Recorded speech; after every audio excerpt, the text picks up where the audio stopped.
പ്ലാനിലില്ലാത്ത പരിപാടിയാണല്ലോ. ആ പെട്ടെന്ന് തീരുമാനിച്ച ഇവൻ 4-5 ദിവസം അവിടെ പോയി നിക്കട്ടെന്നേ. അവനെങ്കിലും മനസ്സിൽ പിടിച്ചെന്തെങ്കിലും കഴിക്കട്ടെ. ഞാൻ തുമ്പോന്റെ പ്രശ്നമൊന്നും അവനില്ലല്ലോ. അത് നന്നായി. 4-5 ദിവസം നമുക്ക് സ്വസ്ഥമായിട്ട് കാണാമല്ലോ. അയ്യോ, ബ്ലൂടൂത്തിലാണോ? കുഴപ്പമില്ല, ഇപ്പൊ 4-5 ആയേ നമ്മൾ കണ്ടിട്ട്. വെച്ചോ. ആ, ഇന്ന് വരില്ലേ അതോ? ഇവനവിടെ കൊണ്ടാക്കുന്നു അടങ്ങുന്നു, അത്രേ ഉള്ളൂ. ഓക്കെ, അപ്പോൾ ഒരു കാര്യം ചെയ്യ്, നീ അവിടെ നിന്ന് എത്തിയിട്ട് വിളിക്ക്. ഓക്കെ, അത് ഞാൻ പറയാം. എടാ, കായംകുളത്തുനിന്ന് സാധനം ഇറക്കിയിട്ട് കാര്യമൊന്നുമില്ല. ഗുരുവായൂരോ പാലക്കാടോ നോക്കണം. എന്റെ പൊന്നിടവേ, നാട്ടുകാർക്ക് മൊത്തം കിട്ടിയിടുന്നുണ്ട്. ആർക്കും വേലയും കുരിയില്ലാത്ത ഇക്കാലത്ത് ഇതൊക്കെ വർക്കൗട്ട് ആവോ? കിറ്റി തേങ്ങയില്ലല്ലോ. ഇല്ലേ, കിറ്റില് തേങ്ങയില്ലേ? അതാടാ ഞാൻ പറഞ്ഞത്, കിറ്റി തേങ്ങയില്ല, ഒരു മാങ്ങയില്ല. തേങ്ങ അരച്ച് മീൻകറി വരെ വെക്കുന്ന നമ്മുടെയൊക്കെ വീട്ടിൽ തേങ്ങ ഇല്ലാതെ വല്ല പണി നടക്കും. ആളിയാ നേരം വെളുത്ത കുറച്ച് പണിയുണ്ടായിരുന്നല്ലേ. പിന്നെ നാട്ടിൽ ഒരു കമ്പോളം ഇയാളല്ലേ നോക്കുന്നത്. 24 മണിക്കൂറും കഥ അടച്ചു കിടക്ക ഒരു ഉളുപ്പില്ലേ ഒളിയാ. ഈ കിടത്തണ്ണയിൽ 24 മണിക്കൂർ വന്നിരിക്കുന്ന നിനക്കൊന്നും ഉളുപ്പില്ലയോ? ഇപ്പൊ നമ്മളാരായി? നമ്മളല്ല, നീ. ഒരു പണിക്കും പോണ്ട് കുത്തിയിരുന്നു.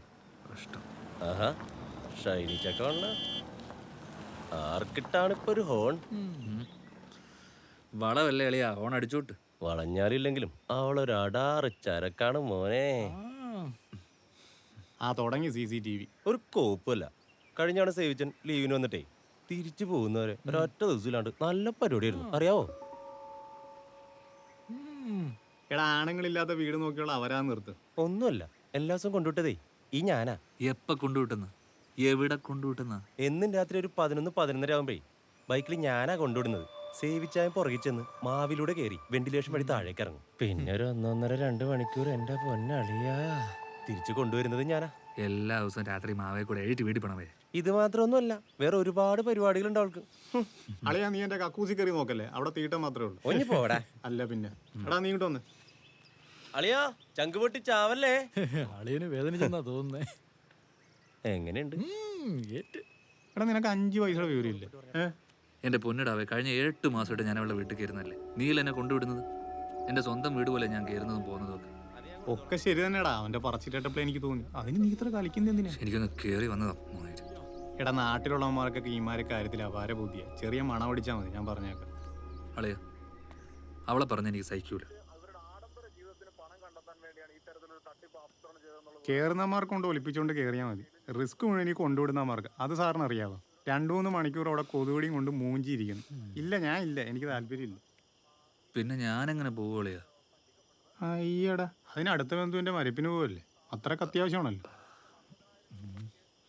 നമുക്കെന്നാ കാർ എടുത്താലോ? അതാകുമ്പോൾ നീ മഴ നനയും വേണ്ട, കൊതുവും കടിക്കത്തില്ല. ഇതാണ് നീയൊക്കെ പൊട്ടന്മാരെന്ന് പറയുന്നത്. ഗൂഗിളിന് എന്തെങ്കിലും പ്രശ്നമുണ്ടെങ്കിൽ നീയൊക്കെ പരിഹരിക്കും. പക്ഷെ ഒരു പശു കുത്താൻ വന്നു കഴിഞ്ഞാൽ എന്ത് ചെയ്യണോ നിനക്കൊന്നും അറിയത്തില്ല. നമ്മൾ ആ ബൈക്ക് തന്നെ വെക്കുന്നത് പാടുവിട്ട. അപ്പോഴാണ് ഷൈനി, നിന്റെ കിഴപ്പ് എനിക്ക് മനസ്സിലാവും, പക്ഷെ എൻ്റെ ഈ കിഴപ്പ് എനിക്ക് മനസ്സിലാവാത്തത്. മര്യാദക്ക് വീട്ടിൽ കിടന്നുറങ്ങണ്ട ഞാനാ. നീ തൽക്കാലം എന്നാ കാട്ട് കിടന്നുറങ്ങും. ഒന്നുമില്ല എളിയ, പോവും.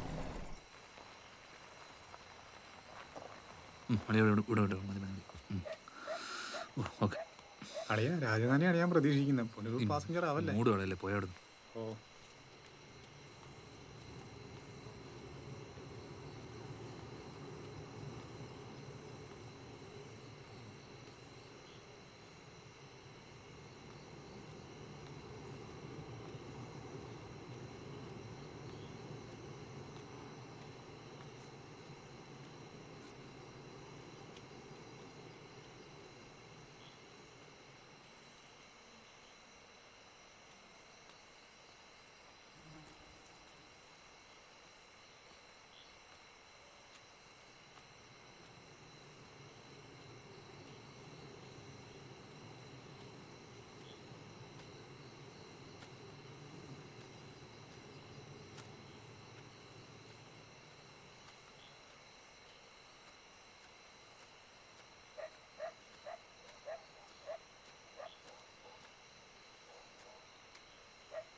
വല്ലാത്ത സ്മെല്ലാണല്ലോടി. ഇതുവരെ ഇത്രയില്ലായിരുന്നല്ലോ. 24 മണിക്കൂർ ഇത് അനുഭവിക്കുന്ന ഞാൻ എന്ത് പറയണം?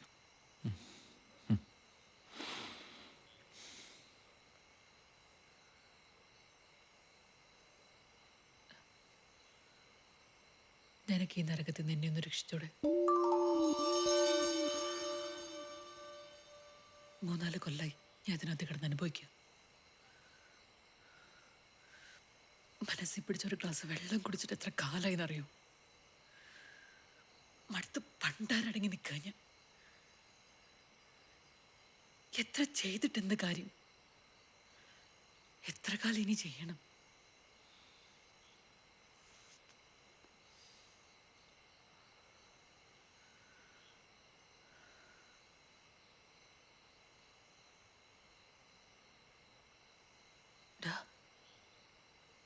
നീ എൻ്റെ കൂടെ ഒന്ന് നിൽക്കോ?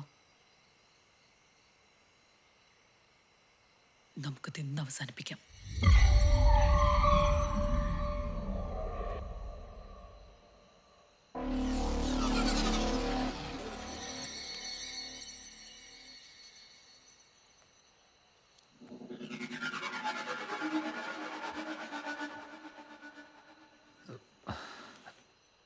ഡാ, എൻ്റെ പൊന്നു ഷൈനി, എനിക്ക് പേടിയാ. നീ സമാധാനത്തോടെ ഒന്ന് കേക്ക്. 3-4 കൊല്ലായി പരുവത്തിൽ കിടക്കുന്ന അമ്മച്ചി ഒരു ദിവസം രാവിലെ മരിച്ചെന്ന് കേട്ടാ ആർക്കാടെ സംശയം തോന്നേ? ആരാ പരാതി പറയാൻ വരുന്നേ? ആരെങ്കിലും എടുത്ത് പോസ്റ്റ്മോർട്ടം ചെയ്യാൻ കൊണ്ടുപോകും നിനക്ക് തോന്നുന്നുണ്ടോ?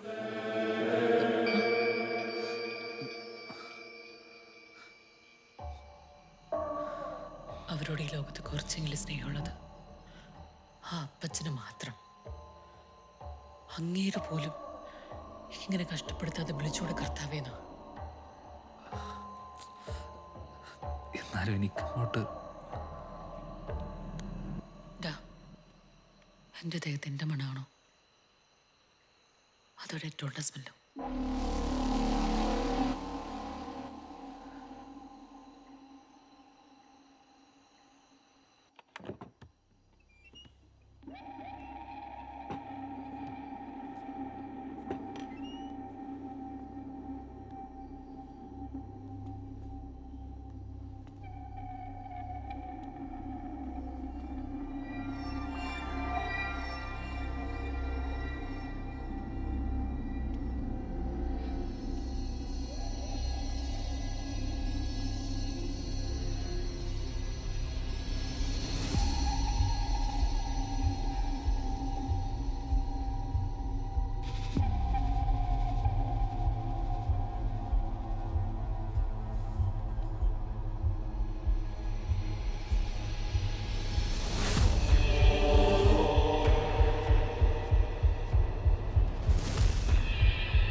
എങ്ങനെയാന്നാ ഈ പറയുന്നത്?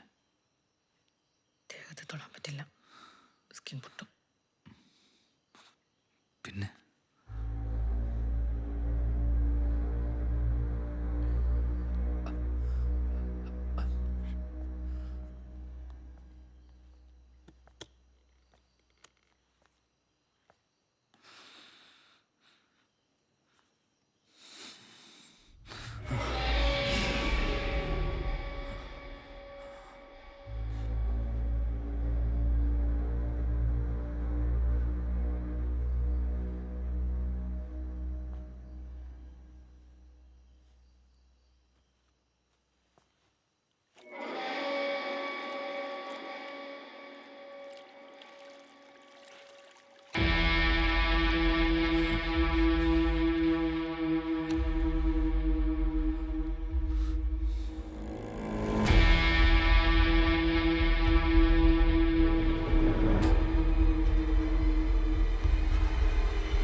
ഉഫ്.